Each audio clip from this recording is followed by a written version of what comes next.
नमस्कार दोस्तों, स्वागत है आपका vocal for local news channel में। आज जयपुर शहर के चित्रकूट सेक्टर 9 में सड़क निर्माण के कार्यक्रम का इनॉग्रेशन कर्नल राज्यवर्धन सिंह राठौड़ जी के कर कमलों द्वारा किया गया।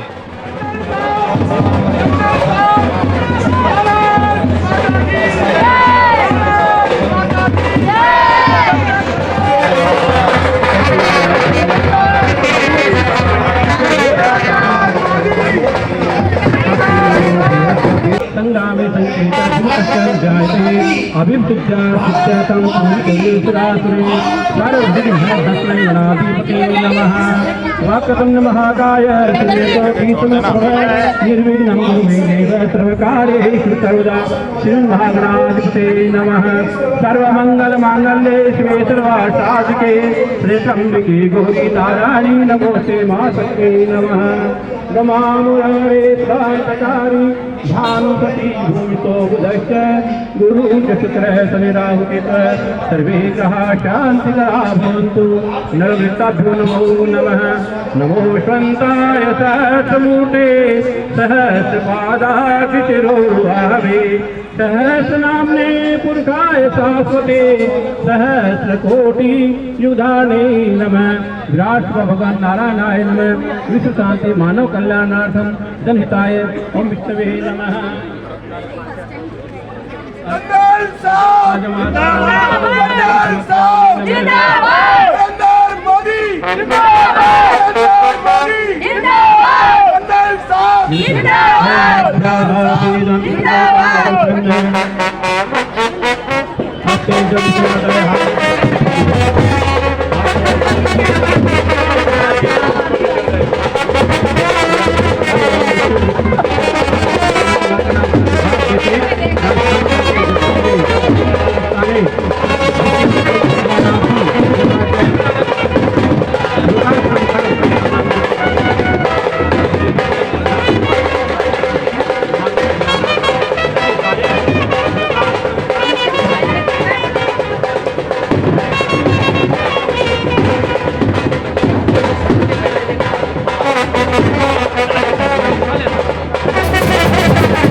निशांत जी पधारें। और अब हम कार्यक्रम को आप सभी के बीच में आगे बढ़ाने के लिए तत्पर। आप सभी की तालियों के साथ एक बार भारत माता की, भारत माता की, वंदे वंदे भारत माता की। बहुत बहुत धन्यवाद। और अब स्वागत अभिनंदन की कड़ी हम आप सभी के बीच में आगे बढ़ाना चाहेंगे। मैं चित्रकूट विकास समिति, आज के शुभ अवसर पर मैं चित्रकूट विकास समिति सेक्टर 9 और यहाँ के समस्त नागरिकों की तरफ से आज के मुख्य अतिथि हमारे ऊर्जावान लोकप्रिय हमारे विधायक और कैबिनेट मंत्री राजस्थान सरकार श्री कर्नल राज्यवर्धन सिंह राठौड़ जी का हार्दिक अभिनंदन और स्वागत करता हूँ। राठौड़ जी के बारे में जितना भी कहा जाए उतना ही कम है, क्योंकि इन्होंने विभिन्न पदों पर रहते हुए जिस प्रकार में न केवल भोजपुर विधानसभा उन्नति के पद पर जाएगी, बल्कि हमारा जयपुर, हमारा प्रदेश भी एक ऊंचाइयों को छुएगा और हम इनको और उच्च पदों पर ले जाने की कामना करते हैं। सर, आपने हमारे लिए समय निकाला। आपको शायद याद होगा जब आपके इलेक्शन की कन्वेंसिंग चल रही थी तो आप नहीं आ पाए थे। उस दिन आप मैडम, हमारी गायत्री मैडम आई थी और उसी मंदिर में बैठकर उन्होंने प्रसाद, बाद में सेकंड में आए थे जब मंत्री वो बन गए थे, लेकिन इलेक्शन के टाइम में हम मैडम को पकड़ के लाए थे। इन सब कामों को हम लोग करके और जो क्षेत्र के अंदर विकास आगे चलना चाहिए, विकास आगे होना चाहिए, उस विकास को आगे ले जाने का काम हम सब मिलकर करेंगे। आप सबका सहयोग मिलेगा, वो विश्वास रहेगा। और मुझे लगता है सबसे ऊपर चीज है भरोसा। अगर आपको भरोसा है कि हमारी जनप्रतिनिधि काम करेंगे, अगर नहीं कर पा रही है काम, अगर गाड़ी नहीं आई तो कोई कारण रहा होगा, लेकिन उसकी मंशा को काम कराने की ही थी।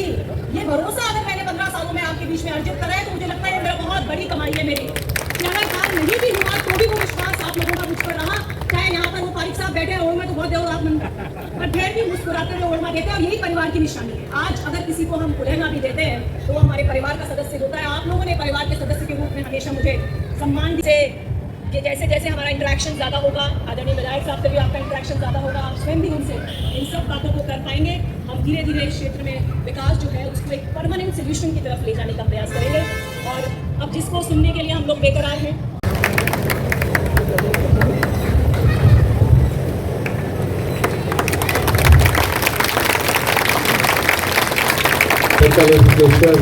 महादेव महाराज की, मेरे भारत माता की।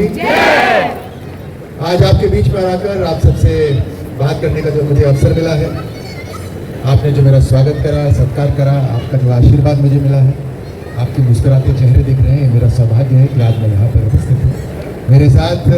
मेरे साथ आपकी अपनी पार्षद राखी राठौर जी यहाँ पर उपस्थित हैं, महेंद्र यादव जी हमारे मंडल अध्यक्ष, हमारे अन्य पार्षद अक्षत कुटेटा जी, विकास बारेट जी, कपिल दादाई जी, प्रवीण यादव जी, आपके विकास समिति के अध्यक्ष अखिलेश जी। आपको सुनकर मुझे आपकी जो बात आपने रखी मुझे बहुत अच्छा लगा, जिस तरह से आपने अपनी बात यहाँ पे रखी। बाबूलाल जी, शिव चौधरी जी, बालचंद कुमावत जी, अशोक यादव जी, पंकज जैन जी, युवराज सिंह जी, दिलीप सिंह जी पाटोदा, इस सेक्टर 9 के सभी माताएं बहनें, हमारे युवा साथी, हमारे बुजुर्गजन, हमारे सभी मीडिया के जो साथी यहाँ उपस्थित हैं, हमारे कार्यकर्ता, एक बार फिर मैं आप सबको धन्यवाद देता हूं कि आप सब अपना समय निकाल कर यहाँ पर आए। इसी को एक परिवार कहते हैं, परिवार के रूप में हम इकट्ठे होते हैं। वैसे भी ये मंदिर का स्थान है, पार्क का स्थान है, यहाँ पर आते हैं, एक दूसरे से बात करते हैं, कहीं ना कहीं कोई नई चीज़ निकल कर आती है जिसका विकास करा जा सके, जहाँ सुधार हो सके। और फिर आपने तो मुझे आशीर्वाद के रूप में इस मंच तक पहुँचने का, इस मंच तक खड़े होने का मुझे अवसर दिया। यहाँ आकर एक जिम्मेदारी भी हो जाती है। पिछले 10 साल से, मैं कहूँ 10 साल से थोड़ा सा ज़्यादा, आप सबका आशीर्वाद लगातार मेरे साथ रहा है। चाहे 10 साल में सांसद रहा हूँ और अभी एक विधायक के रूप में, एक मंत्री के रूप में यहाँ पर हूँ। उससे भी पहले आप में से किसी सबको या आप में से कुछ लोगों को अगर ज्ञात हो तो मैं यही वैशाली नगर का ही रहने वाला हूँ। बहुत लंबे समय से परिवार यही रहता है, तो मैं पूर्ण रूप से आपके परिवार का सदस्य हूँ, इस बड़े परिवार का सदस्य हूँ। और मुझे खुशी होती है जब जो जिम्मेदारी आपने दी, जो ताकत आपने दी, जो संविधान ने ताकत दी, उस ताकत को इस्तेमाल करके आपका जीवन में आसान कर सकूं, आपके चेहरे पे मुस्कुराहट ला सकूं, तो मेरा सौभाग्य होगा। और इसी के लिए मैं लगातार काम कर रहा हूँ। आज का जो अब ये कार्यक्रम है, इसके लिए तो मैं आप सबको बधाई देता ही हूँ। और मैं आपको यकीन दिलाता हूँ कि ये जितने पार्षद यहाँ पर बैठे हैं, यही है जो मुझे बार बार प्रेरित करते हैं, बार बार आके आप सबकी चिंता मेरे सामने रखते हैं, आप सबकी ज़रूरत मेरे सामने रखते हैं, बार बार याद दिलाते हैं। और उसी कारण से चाहे आज जो रोड का शिलान्यास हो रहा है उसके लिए भी बधाई, और अनेकों विकास के कार्यक्रम जो हो रहे हैं उन सब के लिए आप सबको बहुत बहुत बधाई। मैं धन्यवाद देना चाहता हूँ इस अवसर पर मेरे पार्षद साथियों का कि एक अच्छी टीम की तरह ये मेरे साथ खड़े रहते हैं। आँख कान सब कुछ खुले हैं, लोगों की समस्याएं पहुंचती हैं, ऊपर से जो हम विकास कर रहे हैं वो नीचे तक पहुंचता है, एक अच्छा तालमेल बना रहता है। आपको इस बात की खुशी होगी कि तकरीबन जो 9 महीने हुए हैं इस राज्य की सरकार को, उसके अंदर झोटवाड़ा क्षेत्र के अंदर 900 करोड़ का काम हुआ। मैं हमेशा ये जो राजनीतिक मंच है इसको एक बहुत बड़ी जिम्मेदारी का एक अवसर समझता हूँ। जीवन के अंदर कुछ क्षण ऐसे आते हैं, कुछ काल ऐसे आते हैं जब आपको बड़ी जिम्मेदारियां मिलती हैं, और वो बड़ी जिम्मेदारियां आपके खुद के कर्म से भी मिलती हैं और बात से आप सबके आशीर्वाद से मिलती है। तो यानी वो छोटी मोटी बात नहीं है, बहुत बड़ी जिम्मेदारी। और अनेकों लोगों के जीवन के अंदर ऐसे क्षण आते हैं जब खुद से बढ़कर दूसरों के लिए कुछ काम कर सकते हैं। आप भी कर सकते हैं, अपनों से बढ़कर हम जब दूसरों के लिए काम कर सकते हैं, ऐसा अवसर जब मिलता है, इसका मतलब भगवान का आशीर्वाद है। यही भगवान रूपी आशीर्वाद मेरे पास आप सब ने दिया है। और इसी कारण से लगातार मेरी तरफ से यही कोशिश होती है कि झोटवाड़ा के अंदर जितना 15 साल में विकास नहीं हुआ वो इसी 5 साल के अंदर हम संकल्प लेकर जाते हैं। इस पहले बजट के अंदर हमने ऐसी घोषणाएं करवाई हैं जो आज तक शायद झोटवाड़ा के या राज्य सरकार के बजट में किसी विधानसभा के लिए नहीं हुआ। एक तो आप सबको यहाँ से जब अस्पताल जाना पड़ता है तो वैसे भी आप थोड़े नज़दीक हैं, संतों का अस्पताल या दूसरे अस्पताल, SMS अस्पताल ज़्यादा दूर नहीं है, लेकिन आप सोचिए झोटवाड़ा जो गांव तक और फैला हुआ है वहाँ के लोगों को कितना कष्ट होता होगा। तो हमने इसी बजट के अंदर दूर से लोगों को इतनी दूर तक इमरजेंसी में आना पड़ता है, आप जानते हैं कितने ट्रैफिक जैम रास्ते में होते हैं, कितनी मुश्किल होती होगी। हमने 200 बेड का सैटेलाइट हॉस्पिटल की घोषणा इसी बजट में करवा दी जो अपने झोटवाड़ा में। अच्छा, पहले ये ट्रैफिक जैम होते नहीं थे, आजकल देखिए आप क्वींस रोड हो, अलग अलग हो, यहाँ पे ट्रैफिक जाम होने लगे। हमने इसी बजट के अंदर जयपुर शहर के अंदर जिस तरह से एलिवेटेड रोड है, ये हमारे क्षेत्र में क्यों ना हो, हमारे क्षेत्र वालों को भी आसानी हो जयपुर के मध्य तक जाने के लिए, या वहाँ से जो लोग शॉपिंग के लिए आना चाहें वो आसानी से आए, कोई ट्रैफिक जाम की उनको कोई समस्या ना रहे। इसी के लिए इसी बजट में हमने 2 एलिवेटेड रोड का DPR यानी डिटेल प्रोजेक्ट रिपोर्ट की भी पास करवा दी है। तो किसी को जयपुर के बाकी पूरे शहर की तरफ से इधर कहीं शॉपिंग के लिए आना हो, क्योंकि ये क्षेत्र बहुत विकसित होता जा रहा है, तो एलिवेटेड रोड पर आएगा, क्वींस रोड से फिर एलिवेटेड रोड के ऊपर आएगा, और हर सड़क के ऊपर, चाहे वो सिरसी हो, बजरी मंडी रोड हो, हर सड़क के ऊपर उस एलिवेटेड रोड से नीचे उतरने के रास्ते होंगे। तो आसानी हो जाएगी यहाँ तक, ताकि किसी भी शॉपिंग कॉम्प्लेक्स वाले को यहाँ कोई नुकसान नहीं हो। उसी तरह जो दूर से गांव की तरफ से जो लोग हैं जो आजकल शहर में काम करने आते हैं, उनके लिए भी आसानी रहे। एलिवेटेड रोड हो, यहाँ से आप 5-10 मिनट के अंदर एलिवेटेड रोड बिना किसी ट्रैफिक लाइट के आप सचिवालय तक या बिल्कुल जयपुर के मध्य तक आप पहुंच सकते हैं। ये संभावना अब हो गई। सड़कों का विस्तार चल रहा है, सड़कों के ऊपर काम चल रहा है। जिस तरह से आपके यहाँ सड़क का उद्घाटन हो रहा है, ऐसे अनेकों सड़क अपने क्षेत्र में बन रही है। पानी यहाँ बहुत इकट्ठा हुआ, बारिश के अंदर आपने देखा किस तरह के वीडियो, चाहे अपने बाईपास के पास पानी इकट्ठा हो रहा हो, अंडरपास के नीचे पानी इकट्ठा हो रहा हो, अनेकों जगह पानी इकट्ठा होता है। और मुझे बड़ी चिंता होती है जब कोई वीडियो मेरे पास आता है, पानी है, कमर तक पानी है, महिलाएं चल रही हैं, बच्चे चल रहे हैं, उसी में कहीं ट्रांसफार्मर भी दिख जाता है तो दिल की धड़कन वहीं रुक जाती है क्योंकि कोई हादसा नहीं हो जाए। ये मैं साधारण परिवार से आता हूँ, इसीलिए मैं समझ सकता हूँ कि ये किस तरह का जीवन हम सबको गुजारना पड़ रहा है। और आप सब इस मंच की तरफ भी तो देखेंगे, भाई आपने इस मंच को ताकत दी हुई है, राजनीतिक मंच को ताकत दी हुई है, तो सरकार का काम बनता है, सरकार की जिम्मेदारी बनती है कि इन सब का समाधान निकाले। तो मैंने विशेषज्ञों को बुलाया और पूछा कि साहब ये क्या कारण है जो इतने बड़े रूप में यहाँ पे पानी इकट्ठा हो जाता है। आपको आश्चर्य होगा 2-3 बातों से। सबसे पहले तो जयपुर का जो सबसे ढलान वाला क्षेत्र है वो इसी तरफ है, तो काफी जयपुर के काफी हिस्से का पानी पूरा का पूरा अपना वैशाली और इस तरफ आकर इकट्ठा हो जाता है। अब पानी नाली हो तो निकल जाए।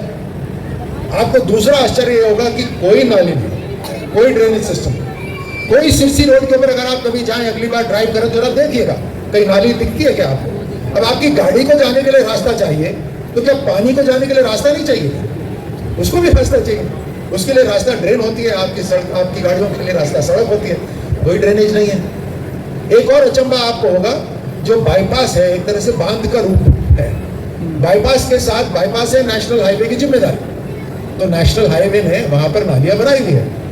उसके अंदर पानी जब आता है, जब वो चौराहे तक आता है, तो उसके पास आगे निकलने के लिए JDA की कोई नाली नहीं है, तो पानी कहाँ जाएगा?